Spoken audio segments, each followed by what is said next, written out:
नमस्कार, मी प्रकाश पवार. माझे अनुभव या मराठी यूट्यूब चॅनलवर आपल्या सर्वांचं स्वागत करतो.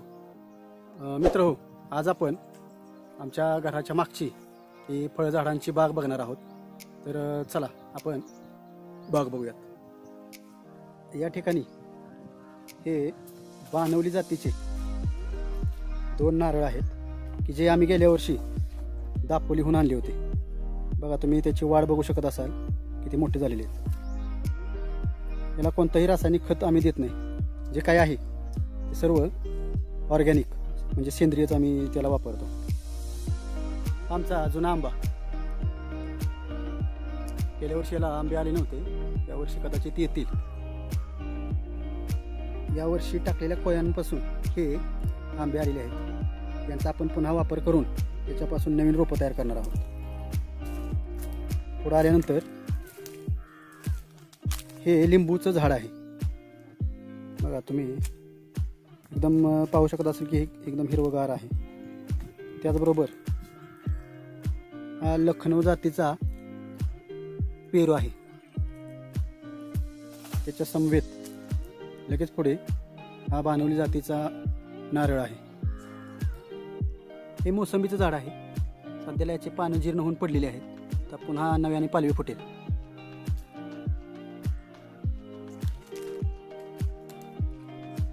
हा तैवान पिंक या जातीचा पेरू आहे. हा पेरू या वर्षी लावलेला आहे. याची वाढ चांगल्या पद्धतीने झाली.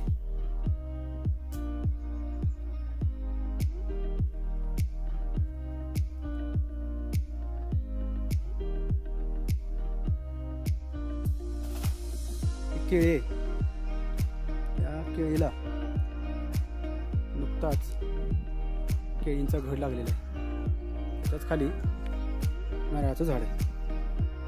हे गोल्डन जातीचं सीताफळ. याला पुढच्या वर्षी नक्कीच भारी आहे आणि सीताफळ आपल्याला खायला मिळते. पहा, केळीचा घड किती सुंदर प्रकारे लागलेला आहे. अजून 1 महिन्यानंतर हा पिकेल आणि आपल्याला खाता येईल.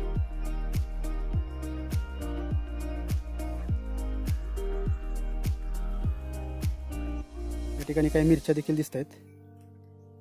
स्वतःच्या वैयक्तिक वापरासाठी आलवा लावलेला आहे इथं. हे देखील गोल्डन सीताफळ आहे.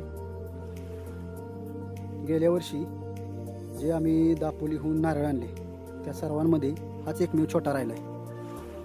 हे दापोलीचे आंबे, वेगवेगळ्या जातीचे आम्ही आंबे आणलेले होते.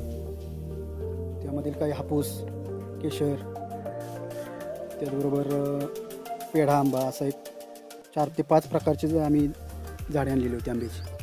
ते सर्व या ठिकाणी आपण लावले. हे तैवान या जातीचं पपईचं झाड आहे. या केळीला फूल लगडलेलं आहे. काही दिवसांनी याचं घडात रूपांतर होईल.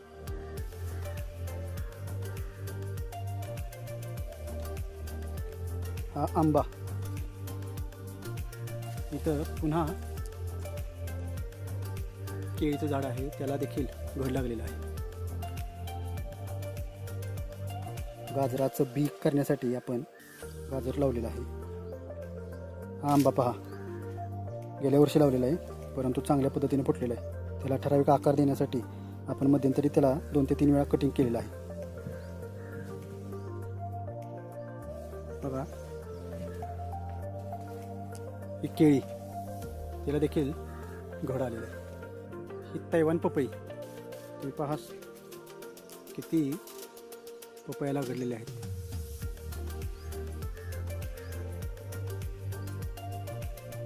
मित्रांनो, ही पहा पपई पिकली. आपण आता ती काढतोय.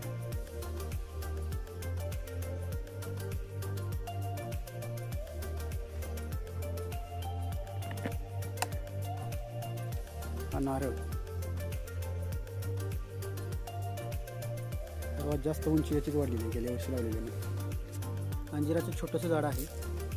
त्याचबरोबर शेजारीच हा तैवान पिंक जातीचा पेरू यावर्षीच लावला आहे, तरी देखील त्याला फुलं आलेली आहेत.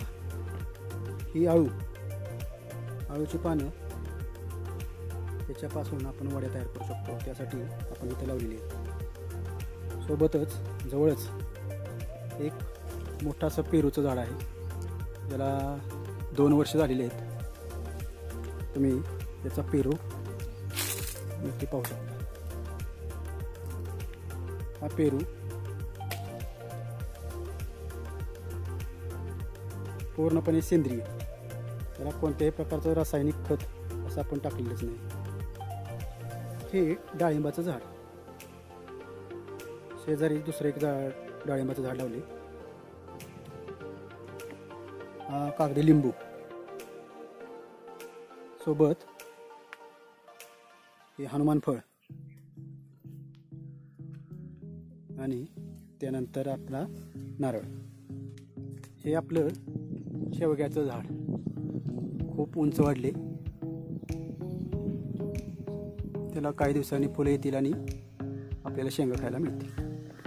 हे आपलं देशी पपईचं झाड, देशी असल्यामुळे याला खूप उशिरा फळं लागली, परंतु खूप जास्त प्रमाणामध्ये फळं लागतील आता. हे 2.5 वर्षापूर्वी लावलेलं आपलं झाड आहे केशर आंबा. या केशर आंब्याला बघा मोहर आलेला आहे. असं हे केशर आंब्याचं झाड. सोबतच ही आपली मका,